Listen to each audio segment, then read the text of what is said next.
Welcome to the Deep Dive. We're here to sift through the complex stuff and pull out the core knowledge you really need. Today, we're zooming right in on cellular survival. We're going deep into how cells respond to stress. Trying to understand that, well, that knife edge between a cell managing to adapt and one that suffers damage, it just can't come back from. And this isn't just abstract biology. We're talking about the real mechanisms that decide if your body can cope with something chronic, like, say, high blood pressure or even persistent acid reflux. Does it remodel itself? Or does that stress push it towards breakdown, maybe even towards cancer? Exactly. That's the crucial point. We're looking at a biological continuum here. It starts with these controlled adaptive changes, think hypertrophy, where cells get bigger to handle more work. Then we'll see how things can go wrong, leading to irreversible injury, cell death, necrosis, for example, understanding where a cell falls on this spectrum. That's fundamental pathology. Okay, let's unpack this then. Let's start right there with that basic difference. Adaptation versus injury. Say a cell is facing some chronic stress, something persistent but not immediately fatal. How does the body tell it to adapt rather than just, give up? It's signaled structurally and genetically. Adaptations are organized changes. The cell kind of redesigns itself to maintain normal function, homeostasis, even with the stress. Think of it like a planned upgrade to handle more demand. And critically, these changes, they're reversible. Take away the stress, and the cell can, in theory, go back to how it was. Right, so adaptation is planned, it's controlled, it's reversible, like that building renovation analogy.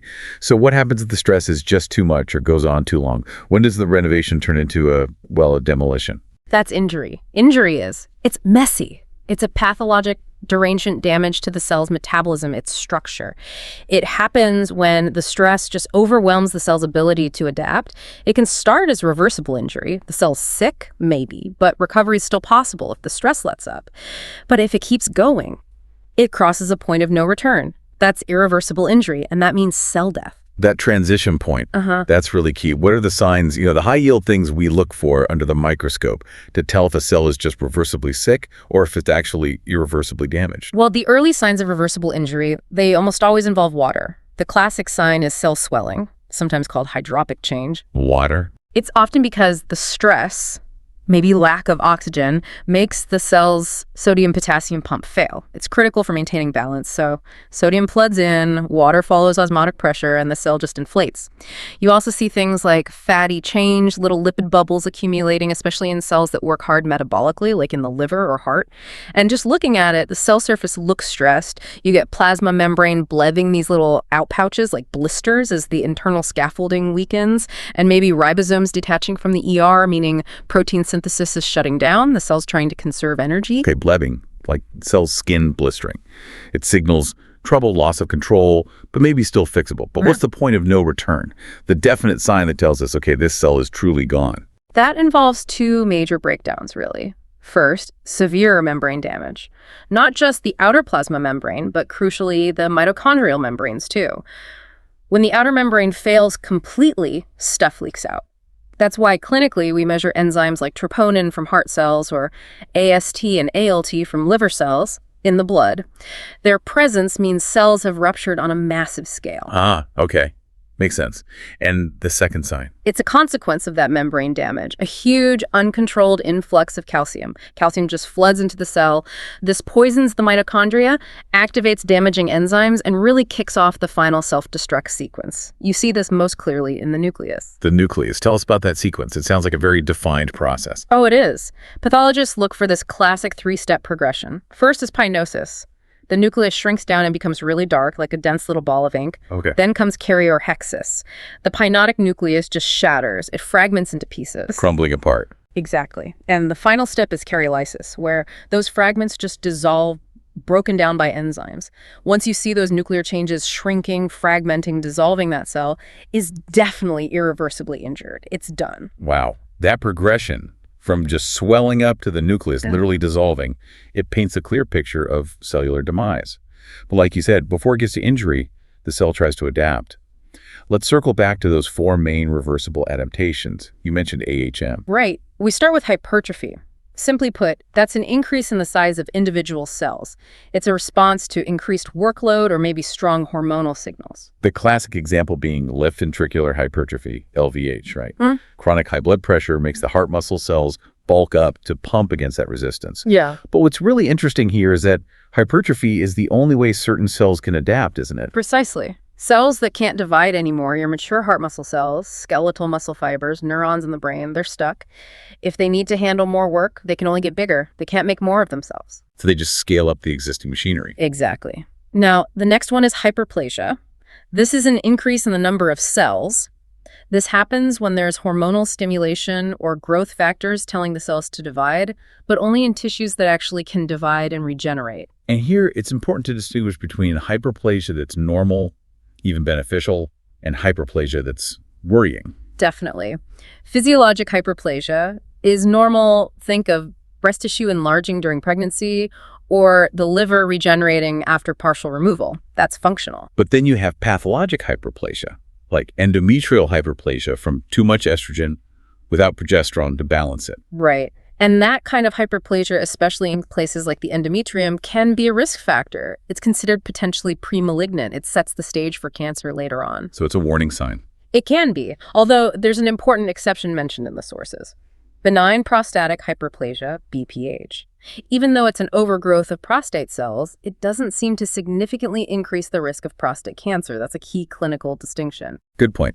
Okay, so we've got bigger cells, hypertrophy, more cells, hyperplasia. Let's flip to the other side. Atrophy. This is where cells shrink down, right? Size and eventually number. Yes. Atrophy is the cell adapting to decreased demand. Less workload, maybe reduced blood supply, loss of nerve signals, like the muscle wasting you see in someone's legs after a spinal cord injury, that's disuse atrophy. How does this cell actually shrink itself down in a controlled way? The mechanism is fascinating. It's not passive. The cell actively breaks down its own components. It ramps up protein degradation. No. Two main ways. One is the ubiquitin proteasome pathway. Ubiquitin acts like a tag. The cell marks old or unneeded proteins with these ubiquitin tags. Like putting a disposable label on them. Sort of, yeah. Yeah. And the proteasome is the cell's recycling center or shredder. It recognizes those tagged proteins and breaks them down. The other major mechanism is autophagy, which literally means self-eating.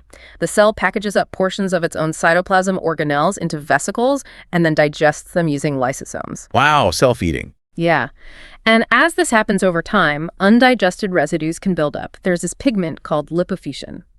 When enough of it accumulates, especially in organs like the heart or liver, it can give the tissue a brownish tinge. That's sometimes called brown atrophy. So atrophy isn't just shrinking, it's an active, programmed disassembly for survival. Okay, one more adaptation. Metaplasia. This one sounds pretty dramatic. It is quite a shift. Metaplasia is when one mature, differentiated cell type gets replaced by another mature cell type. It's reversible, but it's a fundamental change in cell identity. Why would a cell do that? It's usually a response to chronic irritation or stress. The cell basically decides that its original form isn't tough enough for the environment, so it switches to a type that can handle the irritation better. Like in a smoker's airway. Exactly. The normal, delicate, ciliated columnar cells that line the bronchi. They're good for moving mucus, but vulnerable to smoke. So under chronic exposure, they get replaced by tougher, stratified squamous cells like the ones in your skin. They sacrifice their specialized function for better protection. Makes sense. Or Barrett esophagus. Another classic example. Chronic acid reflux irritates the normal squamous lining of the esophagus. So it gets replaced by columnar cells, similar to those in the intestine, which are more resistant to acid. But this switch, while protective in one sense, comes with risks, doesn't it? Here's where it gets really interesting. Yes. Metaplasia, while technically an adaptation, is often seen as unstable ground. It can be a stepping stone towards something worse. Dysplasia. And let's be clear, dysplasia is not an adaptation. It means disordered growth.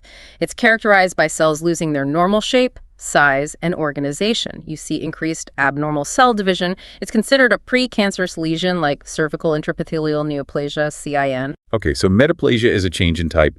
Dysplasia is a change in growth pattern, becoming disordered. Our sources point out two main ways a cell can end up dysplastic. This seems critical. Pathway 1 seems like the slow burn. Chronic stress causes metaplasia that cell type switch. If the stress still continues, that metaplastic tissue, being less stable, can then progress to dysplasia and from there potentially to invasive cancer. The GRD leading to Barrett's metaplasia, which can then become dysplastic, and potentially esophageal adenocarcinoma that fits perfectly.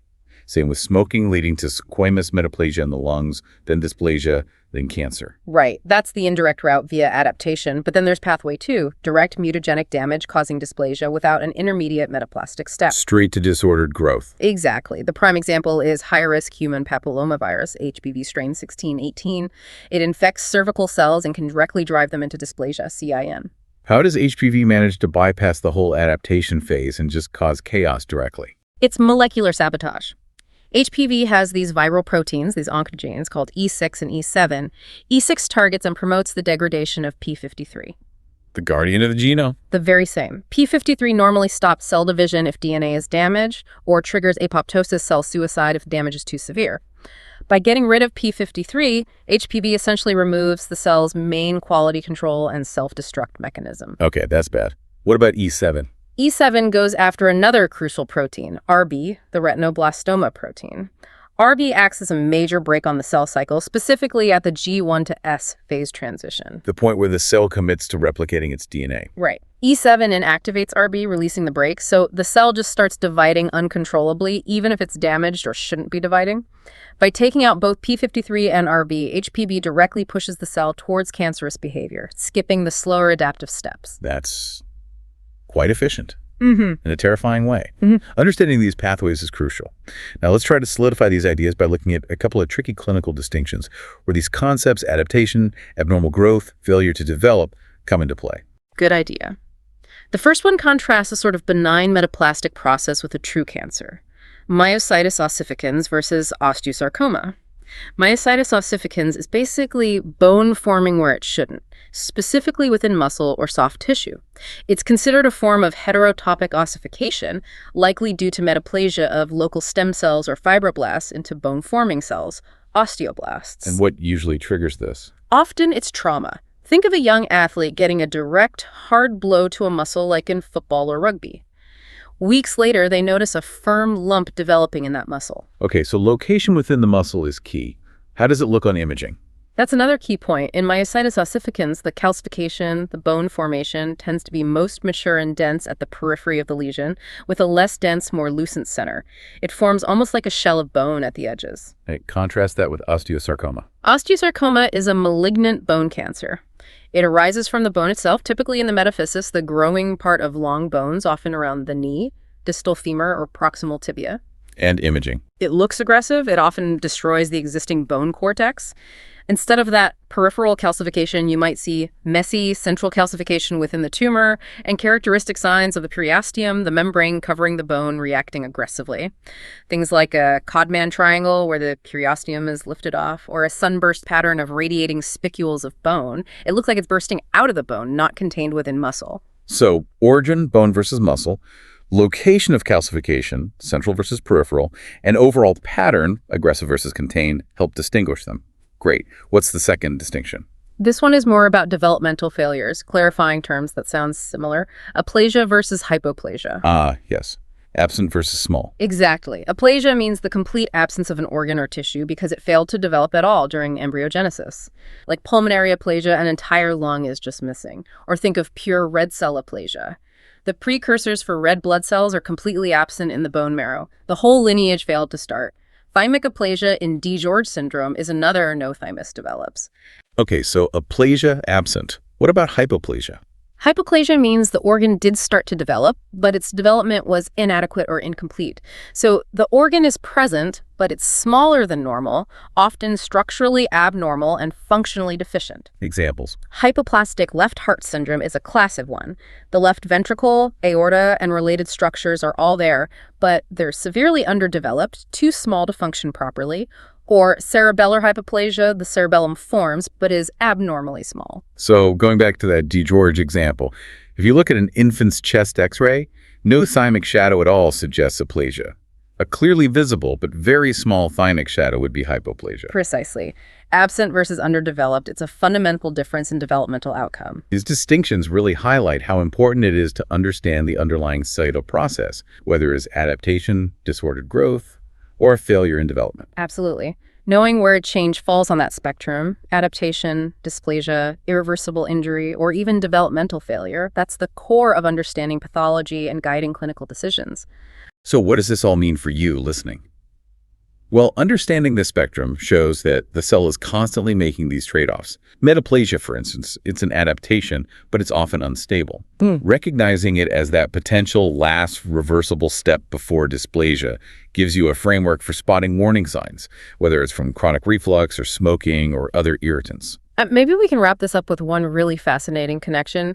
It brings together differentiation, adaptation, and even cancer treatment, all linked to one molecule, vitamin A. Oh, intriguing. How does vitamin A fit in? Well, retinoic acid, which comes from vitamin A, is absolutely essential for the normal differentiation, the proper maturation of many epithelial cells and also immune cells like lymphocytes. If someone is deficient in vitamin A, their epithelial tissues can struggle to differentiate correctly. This can lead to squamous metaplasia in various places. For instance, the conjunctiva of the eye can become keratinized, dry, and thick, losing its normal, delicate structure.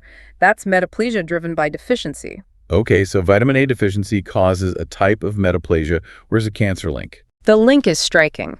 There's a specific type of leukemia called acute promyelocytic leukemia, or APL. In APL, there's a characteristic genetic defect, a translocation between chromosomes 15 and 17, T15-17. This genetic error creates an abnormal fusion protein that basically blocks the leukemic cells, the promyelocytes, from maturing properly. They get stuck in an immature stage. A maturation arrest. Exactly. And here's the amazing part. The standard, highly effective treatment for APL involves giving the patient high doses of all-trans retinoic acid, ATRA. The very molecule derived from vitamin A. Yes. Giving this high dose of ATRA essentially overrides the blockade caused by the faulty protein. It forces those arrested leukemic promyelocytes to differentiate, to mature into functional neutrophils. It effectively cures the leukemia by forcing differentiation. Wow. So the same pathway involved in a vitamin deficiency causing metaplasia is also the key to unlocking differentiation and treating a deadly cancer. Yeah, it's incredible. It really shows how fundamental these processes of cellular control and differentiation are, doesn't it? From basic adaptation right through to targeted cancer therapy. A truly profound connection. Something for all of you to definitely think about further. Thank you for joining us on this deep dive into how cells navigate the challenges of stress and survival.